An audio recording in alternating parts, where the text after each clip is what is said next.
오늘은 AI와 함께하는 성경 공부 첫 시간입니다. 요즘 시대가 혼란스럽습니다. 그래서 사람들의 마음속에 세상에 대한 염려와 두려움이 가득한 것 같습니다.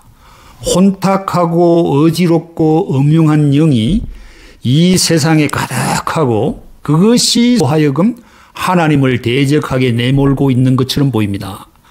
하나님의 백성들인 성도들에게 매우 위협적인 이러한 때에 인간적인 생각과 판단과 두려움을 내려놓기 위해서 하나님의 말씀을 연구하는 것은 하나의 좋은 방법이라고 생각합니다.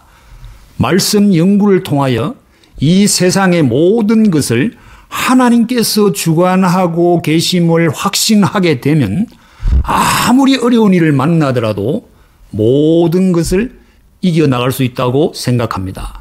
이러한 취지에서 성경 공부를 시작하려고 합니다.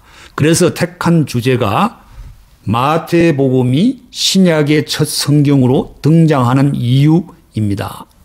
신약 성경을 공부함에 있어서 당연히 제기되는 질문이기에 AI, 인공지능이 어떻게 답변하는지 요즘 매우 인기 있는 챗 GPT에게 물어보았습니다. 앞으로 AI와 함께 성경 공부를 해볼까 하여서 많은 기대를 가지고 던져보았습니다. AI, 챗 GPT의 답변입니다. 마태복음이 신약에서 가장 먼저 나타나는 이유는 초기 기독교 전통이 그 메시지와 체계성을 높이 평가했기 때문이며 이는 유대인의 뿌리와 구약과의 연속성을 강조하는 신학적 결정에서 비롯되었다고 할 수 있습니다. 라는 답변이었습니다. 그런데 저에게 챗 GPT의 답변은 매우 실망스러웠습니다. AI의 대답이 제가 기대한 것 이하였기 때문이었습니다. 제가 접해보지 못하였던 새로운 정보를 AI가 가져다 줄 것으로 기대하였는데 그렇지가 못하였습니다. 마치 대학교에서 기말 시험을 볼 때 답변하기에 매우 애매한 문제가 출제되면 시험은 포기할 수가 없고 해서 한 학기 동안 배운 지식을 동원하여 그럴싸한 답변을 짜내어서 답안지를 작성하여 제출한 것 같아 보였습니다. 무엇인가 AI로서 질문을 받았기에 답변은 하야겠어서 억지로 만들어서 답변을 준 것이 아닌가 생각되었습니다. AI의 답변을 보면서 이것이 현재 AI가 접근할 수 있는 데이터의 한계를 보여주는 것이 아닌가 하는 생각이 들었습니다. 누군가가 이러한 질문에 관심을 보이고 그에 대한 언급을 하였다고 한다면 챗 GPT가 그것을 분명히 감지하였을 것이고 어느 정도 만족할 만한 답변을 줄 수가 있었을 텐데 그렇게 할 수가 없었기에 상투적인 답변만 나열한 것이 아닌가라고 보여집니다. 그래서 다시 챗 GPT에게 물었습니다. 바울 서신에서 로마서가 가장 먼저 등장하는 이유가 뭐지? 챗 GPT가 답변한 내용입니다. 바울 서신의 배열은 반드시 작성 시기 순서를 따르지 않고 주제별 신학적 체계 그리고 교회 전통에 따른 결정으로 이루어졌습니다. 이 과정에는 로마서는 그 깊이와 포괄적인 내용을 인정받아 가장 먼저 자리 잡게 된 것입니다. 이렇게 답변을 받았습니다. 마태복음의 경우와 마찬가지로 이번에도 AI가 주는 답변은 두리뭉실하게 그러면서도 뭔가 그럴듯하게 보이지만은 그럼에도 만족할 만한 답변은 아니었습니다. 사실 바울 서신의 배열에 있어서 주제별 신학적 체계 그리고 교회 전통에 따라 분류하였다는 말은 얼마나 애매모호한 표현인지 웃음을 참지 못하였습니다. 오늘 우리가 신약의 성경 목록을 주의 깊게 살펴보면 적합한 대답을 찾아낼 수가 있기 때문입니다. 의외로 쉽게 그리고 당위성을 가지고 답변을 찾아낼 수 있음에도 불구하고 이러한 질문 자체를 그동안 우리가 관가하고 지나치고 있는 것은 아닌가 하는 생각을 해보았습니다. 그래서 오늘 성경 공부를 계기로 앞으로 진행되는 성경 공부에는 AI, 인공지능과 함께 토론하는 방식을 택하여 보려고 합니다. 앞으로 공부할 성경 공부 주제에 AI가 어떻게 반응하는가 하는 것도 좋은 토론의 장을 마련해 줄 것으로 생각하기 때문입니다.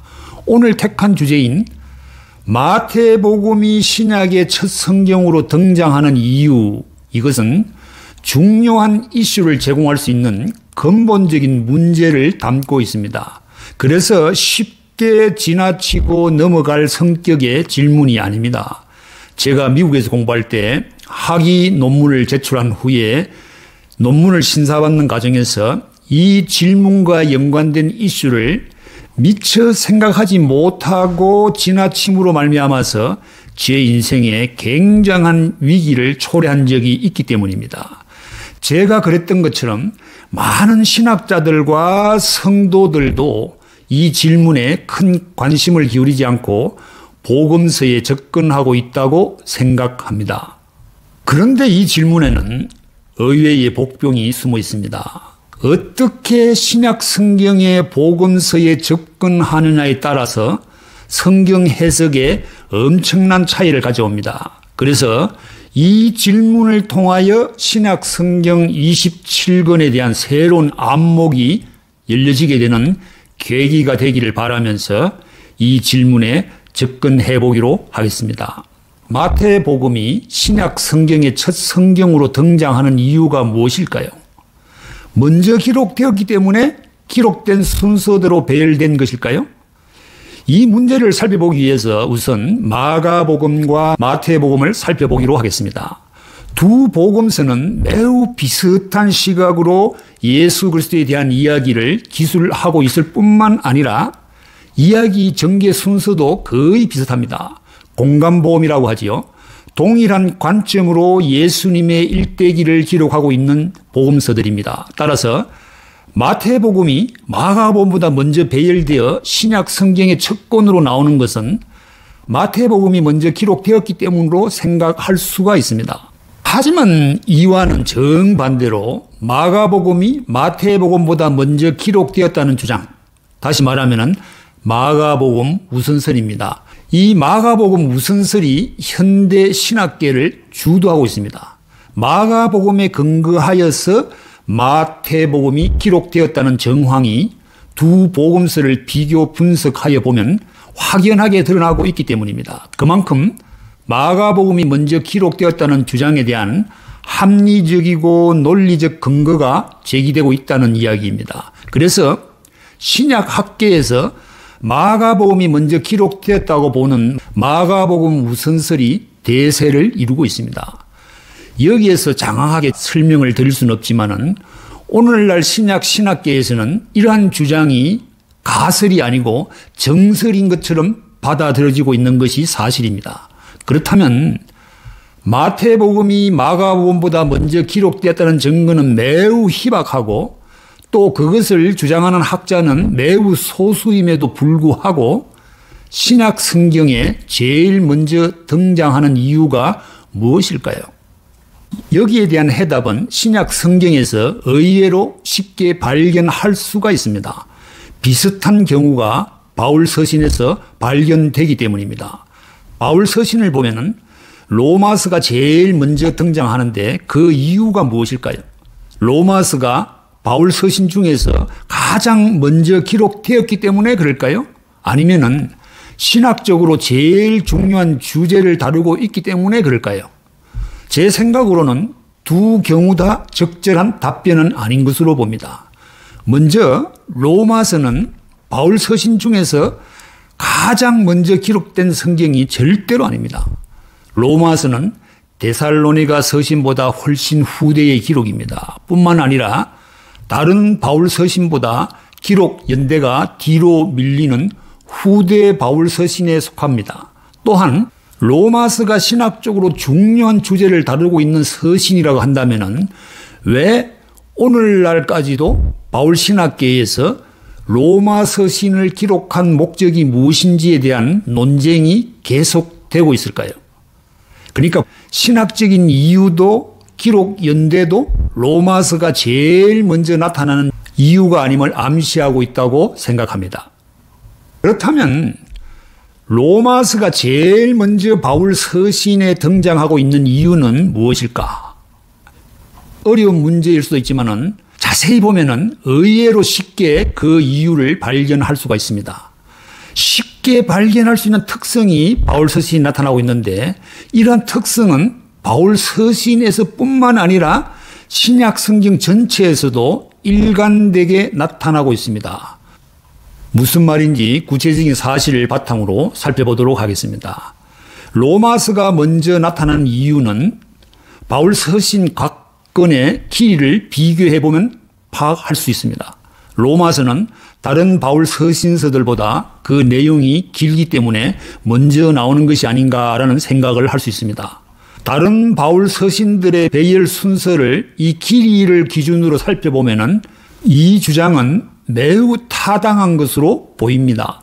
바울 서신 13권의 길이를 나오는 순서대로 한번 보겠습니다. 로마서는 16장, 그 뒤에 나오는 고린도 전서는 16장, 그 이후에 고린도 후서 13장, 갈라디아서 6장, 에베소서 6장, 빌립보서 4장, 골로새서 4장, 데살로니가 전서 5장, 데살로니가 후서 3장, 디모데 전서 6장, 디모데 후서 4장, 디도서 3장, 빌레몬서 1장, 이런 순서로 배열이 되어 있습니다. 여기서 생각할 수 있는 것은 에베소서, 빌립보서, 골로새서는 같은 옥중 서신에 분류되어 있기 때문에 데살로니가 전서보다 먼저 배열되어 있는 것으로 보입니다. 옥중 서신은 바울이 옥중에서 쓴 서신으로 보고 있는 그런 서신들을 말합니다. 디모데 전서, 디모데 후서, 디도서가 바울 서신에서 마지막에 배열되어 나타나는 것도 이 세 개의 서신이 목회 서신으로 분류되었고 그리고 나서 목회 서신 안에서 이 세 권의 서신의 길이를 따졌기 때문에 이런 순서로 배열되어 있는 것으로 보입니다. 초대교회가 바울 서신을 현재의 순서로 배열한 이유를 설명하는 증거는 확실하게 존재하고 있지는 않지만은 바울 서신을 전체적으로 살펴보면은 길이가 긴 서신이 전체적으로 앞서 배열되었다는 것이 뚜렷해 보입니다. 이러한 배열의 원칙은 복음서에서도 일관되게 적용된 것이 확실해 보입니다. 따라서 마태복음이 마가복음보다 앞선 자리에 위치하고 있다는 이유는 기록 연대가 앞서서가 아니라 길이의 차이에 있는 것이 분명해 보입니다. 복음서와 바울 서신을 제외한 그 밖의 신약 성서에서도 마찬가지로 이러한 원칙이 적용된 것으로 보입니다. 히브리서는 13장의 긴 서신이고 독립된 서신이기 때문에 바울 서신에 이어서 제일 먼저 등장하고 그 뒤를 이어서 일반 서신으로 분류되는 공동 서신이 나타납니다.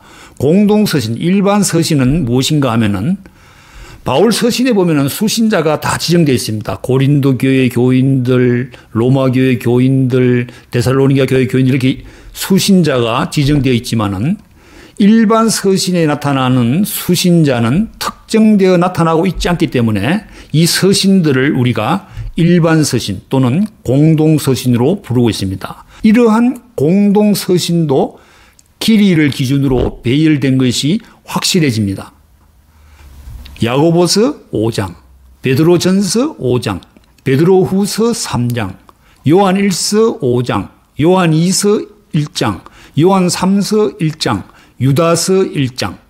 요한 1서가 5장이지만은 요한 서신으로 분류해서 베드로 전서 후서 뒤로 분류한 것이 아닌가 그런 생각을 하게 되면은 이러한 원칙이 일관적으로 적용되어 있다는 것을 파악할 수 있습니다. 이것으로 4개의 복음서, 마태복음, 마가복음, 누가복음, 요한복음의 배열을 추측하여 보면 마태복음이 가장 긴 복음서이므로 가장 먼저 위치해 있고 마가복음은 마태복음과 같은 계열로 보았기 때문에 마태복음의 뒤에 위치시켰고 뒤를 이어서 요한복음서보다 긴 누가복음을 요한복음서보다 앞서 위치시킨 것으로 보입니다. 이것은 신약 성경이 어떻게 형성되었고 어떻게 우리들에게 전달되었는지에 대한 정보를 제공하고 있습니다. 이렇게 제공된 정보는 성경 연구에 있어서 우리의 안목을 열어주고 있습니다. 성경은 성령님께서 성경을 기록한 기록자들에게 영감을 주어서 기록한 것이기 때문에 우리가 성경을 볼 때 성령의 도움을 받아서 성경을 공부하는 것은 매우 중요한 사안입니다. 그런데 성령께서 인간의 손을 빌어서 기록하게 하고 인간을 통하여서 전달하게 하였다는 사실을 오늘 주제에서 우리가 발견하게 됩니다. 마태복음, 마가복음, 누가복음, 요한복음이 우리에게 전달되기까지 복음서들은 사람들의 손을 여러 번 거쳐서 우리에게 전달되었다는 것을 말하고 있습니다. 성경 기록자들은 그들이 살았던 시대의 사람들이기 때문에 그들이 접하였던 자료는 물론 그들의 문화, 사상, 그들의 시대적 관점도 함께 살펴보아야 함이 중요하다는 말입니다. 이 사실을 간과하고 복음서에 접근하게 되면 성경 해석을 통하여서 정확한 의미를 잡아내기가 어렵다는 말입니다. 그래서 다음 시간에 공부하게 될 주제에도 이 점을 생각하고 접근하면은 성경 말씀을 우리가 보다 더 정확하게 해석할 수 있고 더욱 풍성한 은혜를 체험하게 될 것입니다.